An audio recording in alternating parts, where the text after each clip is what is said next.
Hello students, welcome to our study channel study set. आज हम शुरू करने जा रहे हैं birdie will you pet question answer. सबसे पहला क्वेश्चन लेते हैं। Understanding the poem. Number A, in the poem the child offers various comforts to the world in exchange for its freedom। इस पोयम में जैसा हमने पढ़ा है पिछले वीडियो में कि एक बच्ची एक चिड़िया को कई सारे आरामदेह वस्तुओं का प्रलोभन देती है, लालच देती है और बदले में उसकी स्वतंत्रता चाहती है। But the bird declines them, लेकिन चिड़िया मना कर देती है। Complete the chart given below by filling in the offers made by the child and the bird's preference over them। नीचे के चार्ट को भरना है हमें। इसमें दो कॉलम दिए हैं। एक तरफ है द चाइल्ड ऑफर्स, यानी जो वस्तुएं चाइल्ड ऑफर करती है, और दूसरी तरफ है द बर्ड प्रेफर्स, यानी चिड़िया क्या अधिक पसंद करती है। तो यहां हम देखते हैं सबसे पहले चाइल्ड जो ऑफर करती है वो है silk and quilts, velvet beds और सैटिन पिलो। ये तीनों चीज चाइल्ड ऑफर करती है। But the bird prefers ivy walls, sun peeps gay at the dawn of day, singing and winging away away. यानी कि बर्ड उस बच्ची द्वारा ऑफर किए गए कंफर्ट, बेड और लग्जरियस थिंग्स के बजाय अपनी ईवी की दीवारें और प्राकृतिक आकाश में स्वच्छंद उड़ना, गाना ही पसंद करती है। नेक्स्ट थिंग जो चाइल्ड ऑफर करती है वो है a necklace made of diamond stones, amber and jade and this. दूसरा चीज जो चाइल्ड ऑफर करती है वो एक गले का हार जो कि हीरे, एम्बर और जेड से बना है। But the bird prefers A necklace made of feathers. जबकि चिड़िया जो है पंखों से बना हुआ, यानी पंखों का ही नेकलेस पसंद करती है।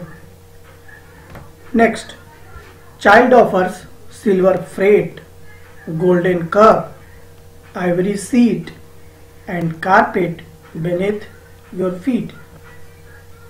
चाइल्ड जो है उस बर्ड को सुनहले कप में पानी ऑफर करती है। वो कहती है, वो प्रॉमिस करती है कि तुम्हारे कदमों के नीचे मैं मखमल बिछाऊंगी, मखमल का कारपेट बिछाऊंगी। But the bird prefers forest holds, twigs and fresh air. यानी इस क्वेश्चन में हम देखते हैं कि चाइल्ड के लग्जरियस और कंफर्ट्स को ठुकराकर बर्ड जो है अपने फ्रीडम का सौदेबाजी नहीं करती है, उसको अपना फ्रीडम ही अधिक पसंद है। Next question, read the extracts given below and answer the questions that follow. यहाँ एक एक्सट्रैक्ट दिया है, यानी पोयम का एक पार्ट दिया है। इस पार्ट को पढ़कर हमें नीचे के प्रश्नों का जवाब देना है। तो एक्सट्रैक्ट पढ़ते हैं पहले। I had rather sleep in the ivy wall, no rain comes through though I here it fall. बल्कि मुझे ईवी के दीवालों में ही ईवी की जो पत्तियां हैं उसी का जो पर्दा है, उसी पर्दे में मुझे रहना पसंद है। और इसमें बारिश नहीं आती है, बल्कि बाहर जब बारिश होती है और आवाज आती है तब मुझे पता चलता है कि बाहर बारिश हो रही है। The sun peeps gay at the dawn of day, और सारा दिन सूर्य की किरणें मुस्काती हुई मेरे घर तक आती हैं। And I sing and wing away away, और मैं स्वच्छंद आसमान में गाती हूँ और दूर दूर तक उड़ती हूँ। Question number 1, who is I in the above lines. इस एक्सट्रैक्ट में आई किसके लिए आया है? Answer, I is birdie in the above lines. ऊपर दिए गए पंक्तियों में आई बर्डी के लिए आया है। Number 2, ivy is a plant, what does the bird want to convey by describing it as a wall. Ivy एक पौधा है। चिड़िया जो है what does the bird want to convey by describing it as a wall। चिड़िया इस EV के पौधे को दीवार के रूप में वर्णन क्यों करती है? Answer, ivy is a plant. Yes, ivy एक पौधा है। The bird wants to convey, चिड़िया यह बताना चाहती है that ivy plant protects it from unfavourable climate, कि ईवी की जो पत्तियां हैं उसका झुरमुट जो है इसको प्रतिकूल मौसम से यानी बारिश से, आंधी से, तूफान से बचाती है। The plant works as a wall and saves bird from sun and rain, इसकी जो पत्तियां हैं, इसका जो झुरमुट है वह चिड़िया को धूप और बारिश से बचाता है। इस तरीके से वह ईवी का जो प्लांट है एक दीवार की तरह काम करता है। What does the speaker prefer ivy wall to? Speaker जो है वह ईवी वॉल से बेहतर किसको बताता है? The speaker prefers ivy wall to silken quilts, velvet bed and satin pillow. इस एक्सट्रैक्शन में जो स्पीकर है वह ईवी के दीवालों को सिल्कन क्विल्ट, वेलवेट बेड और सैटिन के पिलो से बेहतर बताता है। Next question, read the extract given below and answer the questions that follow. एक बार फिर एक नया एक्सट्रैक्शन है, देखते हैं इसे। A feather necklace round and round that I would not sell for 1,000 pound. A feather necklace round and round that I would not sell for 1,000 pound. What is the necklace? Question number 1. What is the necklace offered by the child made of? वो necklace जिसको child offer करती है वो किस चीज का बना हुआ है? The necklace offered by the child is made of diamond, stone, amber and jade. ये नेकलेस, ये गले का हार जो एक बच्ची ऑफर करती है वह हीरे, एम्बर और जेड से बना हुआ है। Question number 2, what is the necklace that the bird has made of? लेकिन चिड़िया जिस नेकलेस को पसंद करती है वो नेकलेस किस चीज से बना हुआ है? The bird has a necklace is made of feathers. चिड़िया जिस नेकलेस को पसंद करती है वो नेकलेस पंख का है। Question number 3, which necklace does the bird prefer? Why? Answer, the bird has a necklace is made of feathers. चिड़िया जिस नेकलेस को पसंद करती है वह पंख से बना हुआ नेकलेस है। Next question, what is the rhyme scheme of the poem? इस पोयम में राइम स्कीम क्या है? इसका आंसर होगा ए ए बी बी। इस पोयम में जिस राइम स्कीम का इस्तेमाल किया गया है उसे हम ए ए बी बी कहेंगे। मैं आपको एक अलग वीडियो के माध्यम से राइमिंग स्कीम क्या होता है इसको मैं डिस्क्राइब करूंगा। Pick out at least 3 examples of alliteration from the poem. अगला जो प्रश्न कहता है वो कहता है कि इस पोयम में एलिटरेशन का प्रयोग कहाँ कहाँ हुआ है। तो स्टूडेंट्स, मैं आपको सबसे पहले एलिटरेशन को डिफाइन करना चाहता हूँ।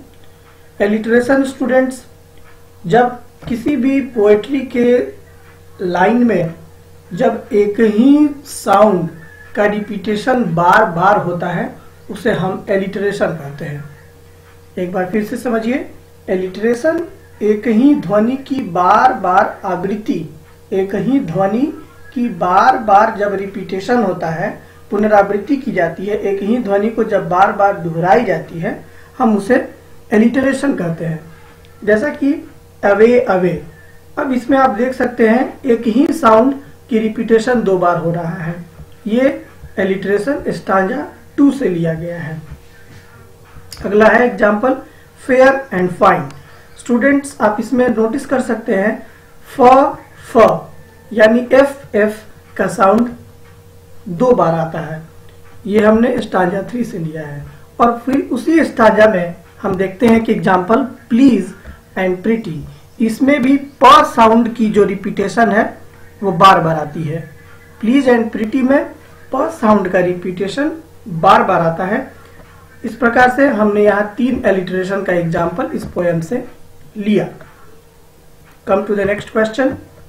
It is hot student. Why does the bird refuse to accept the various comforts offered by the child? Discuss. चिड़िया जो है वह बच्ची के द्वारा, चाइल्ड के द्वारा दिए गए विभिन्न प्रकार के कंफर्ट्स को क्यों ठुकरा देती है? डिस्कस करें, चर्चा करें। आंसर लेते हैं students. The bird does refuse to accept the various comforts offered by the child. चिड़िया बच्ची द्वारा दिए गए विभिन्न आरामदेह अवसरों को, विभिन्न आरामदेह वस्तुओं को नकार देती है, उसको एक्सेप्ट करने से मना कर देती है। Because the bird does not want to throw away its freedom, क्योंकि चिड़िया अपनी आज़ादी को अपने से दूर होना नहीं चाहती है। It rejects all the decoy given by the child. यह सारे प्रलोभन को जो कि चाइल्ड ऑफर करती है सिरे से नकार देती है। It rejects all the comforts and luxuries. वह सारे सुविधाओं को मना कर देती है लेने से। Birdie always prefer the ivy walls to silk and quilts. वह हमेशा सिल्क एंड क्विल्ट से अधिक ईवी वॉल को पसंद करती है। वह हमेशा वेलवेट बेड और सैटिन पिलो से अधिक ईवी वॉल को पसंद करती है। It shows that any creature finds happiness in liberty rather than luxury.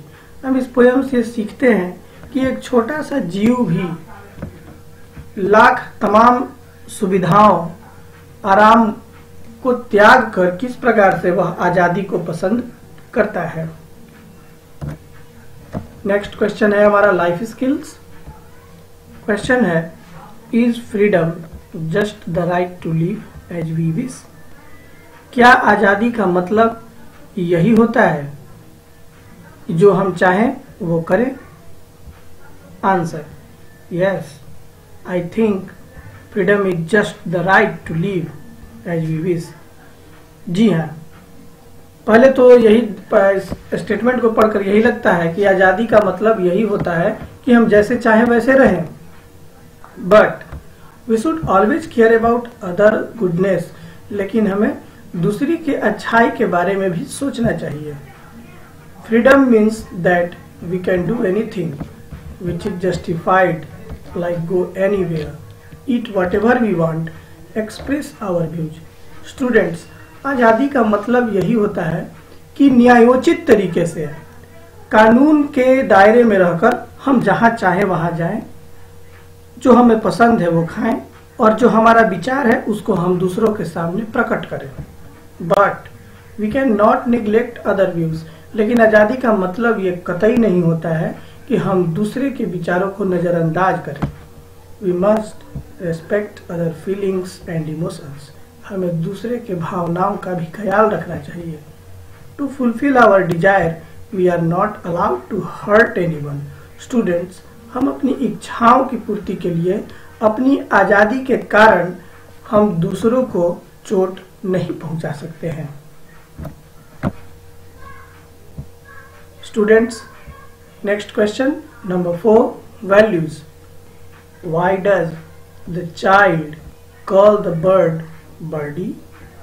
Why does the child use the birdie twice? Students, इस पोयम में हम देखते हैं कि बच्ची जो है बर्ड को बर्डी कहती है, और पोयम में एक आध बार हम ये भी देखते हैं कि वो 2 बार बर्डी बर्डी इस्तेमाल करती है। वो ऐसा क्यों करती है? आंसर लेते हैं। The child calls the bird birdie lovingly as she wants it as her pet. बच्ची प्यार से, दुलार से उस बर्ड को बर्डी कहती है और वो उसे अपना पेट भी बनाना चाहती है। The child also uses the word birdie twice. बल्कि पोयम में तो कई बार वो बर्डी बर्डी कह के ऐसे बर्डी बर्डी 2 बार कहकर पुकारती है। Because she tries to lure the bird. वह उस चिड़िया को बहलाना चाहती है। The child offers her many things like satin silken quilts, velvet bed and satin pillow. और कई आराम की चीजें देकर उसे वह अपना पेट बनाना चाहती है। Question number 5. Writing skills. The child in the poem realizes that the bird cannot be lured. कविता के अंत में हम ये पाते हैं कि बच्ची महसूस करती है कि इस चिड़िया को बहलाया नहीं जा सकता है। She has her own priorities in life. क्योंकि चिड़िया का अपने जीवन में अलग तरीके का पसंद है। वह उन कंफर्ट्स, उन लग्जरीज को उतना वैल्यू नहीं देती है जितना कि वह ईवी वॉल में रहना पसंद करती है, जितना कि वह तालाबों और झीलों का बहता पानी पीना पसंद करती है। Freedom is equally important to her. आज़ादी भी उसके लिए इंसानों जितनी ही महत्वपूर्ण है. The child decides to share the conversation between her and the bird with her friend through a letter. वह बच्ची निश्चय करती है कि जो भी बातचीत चिड़िया के साथ हुआ है उसका, वह अपने फ्रेंड के साथ शेयर करेगी. क्वेश्चन को समझिए स्टूडेंट्स. चाइल्ड यह निर्णय लेती है कि जो भी उसने चिड़िया के साथ बातचीत की है उसको अपने फ्रेंड के साथ एक लेटर के माध्यम से, एक पत्र के माध्यम से शेयर करेगी. Write the letter in not more than 120 words. हमें यहाँ एक पत्र लिखना है जो कि 120 शब्दों से ज्यादा का नहीं होना चाहिए. तो स्टूडेंट्स, मैं आपको पहले बता दूं कि ये जो लेटर हमने फ्रेम किया है ये एक इनफॉर्मल लेटर है, अनौपचारिक पत्र है. क्योंकि हमने क्लास में भी इस चीज को पढ़ा है कि जब हम अपने फ्रेंड, फैमिली मेंबर्स के पास अगर हम कभी लेटर लिखते हैं तो वो लेटर इनफॉर्मल लेटर की कैटेगरी में आता है. तो आप फॉर्मेट को जरूर ध्यान से देखिए. हम दाहिने साइड रिसीवर का, यानी जिसके पास हम पत्र भेज रहे होते हैं, उसका एड्रेस लिखते हैं, डेट देते हैं. डेट कोई भी डेट हो सकता है. अब हम उस फ्रेंड का नाम लिखेंगे जिसके पास हम यहाँ लेटर लिख रहे हैं. डियर आस्था, प्यारी Astha, I am happy and hoping same for you. मैं यहाँ खुश हूँ और उम्मीद करती हूँ कि तुम भी वहाँ खुश होगी. I want to share with you an story. मैं तुम्हारे साथ अपनी एक कहानी शेयर करना चाहती हूँ. A small bird came to my balcony last day. मेरे बालकनी में पिछले दिन एक चिड़िया आई, छोटी सी सुंदर सी चिड़िया आई. I wanted to pet her, pet that. मैं उसे पेट बनाना चाहती थी. But it rejected my offer. लेकिन उसने मेरा ऑफर, मेरा प्रस्ताव ठुकरा दिया. I tried to leave her a lot. मैंने उसे काफी कोशिश की बहलाने की. I offered silk and quilts, velvet bed and satin pillow. मैंने उसको रहने सोने के लिए silk and quilt, velvet bed और सैटिन पिलो का ऑफर किया. But it replied that its ivy wall is more comfortable than my offerings. तुम यह जानकर हैरान होगी कि पता है उसने क्या जवाब दिया. उसने जवाब दिया कि नहीं नहीं, मुझे तुम्हारे इन महंगे बिस्तर से ज्यादा आनंद मुझे अपने ईवी की पत्तियों में आता है. I promise the bird to give a diamond necklace. मैं फिर आगे बढ़ी. मैंने उसे एक डायमंड नेकलेस ऑफर किया. मैंने it replied that it's feather necklace is better than mine. पता है उसने कहा कि नहीं नहीं, तुम्हारे इस डायमंड नेकलेस से ज्यादा बेहतर मेरा जो फेदर का नेकलेस है वही मुझे ज्यादा पसंद है. The bird prefer running water than my dish of silver fret. Bird ने जंगल का खाना और नदी का बहता पानी पसंद किया. I lost my hope and felt that freedom is equally important for anyone. Last में मैं हार गई और उम्मीद छोड़ दी. फ्रेंड, मैंने ये भी महसूस किया कि उसको इन सुख सुविधाओं से ज्यादा आजादी पसंद है. Hope to see you soon. मुझे उम्मीद है कि हम जल्द ही मिलेंगे. अदिति. तो स्टूडेंट्स, इस प्रकार से हम इस क्वेश्चन आंसर को सेगमेंट को कंप्लीट करते हैं जिसमें मैंने hots, life skill, writing skills को डिस्कस किया. स्टूडेंट्स, मैं एक बार आपको इस चैप्टर का हार्डवर्ड नोट कराना चाहता हूं. आप इसका स्क्रीनशॉट रख सकते हैं अपने लिए. ये आपकी स्क्रीन पर रहा. मैं डिस्कस कर दूं. पेट. पेट जिसको हम डोमेस्टिक भी कहते हैं, यानी कि पालतू. इसके अलावा भी मैं कई सारे वर्ड मीनिंग को यहाँ आपके सामने रखा है. आप इसका स्क्रीनशॉट ले सकते हैं. एंड आई होप कि ये वीडियो आपको आपके क्वेश्चन आंसर को करने में जरूर मददगार साबित होगा।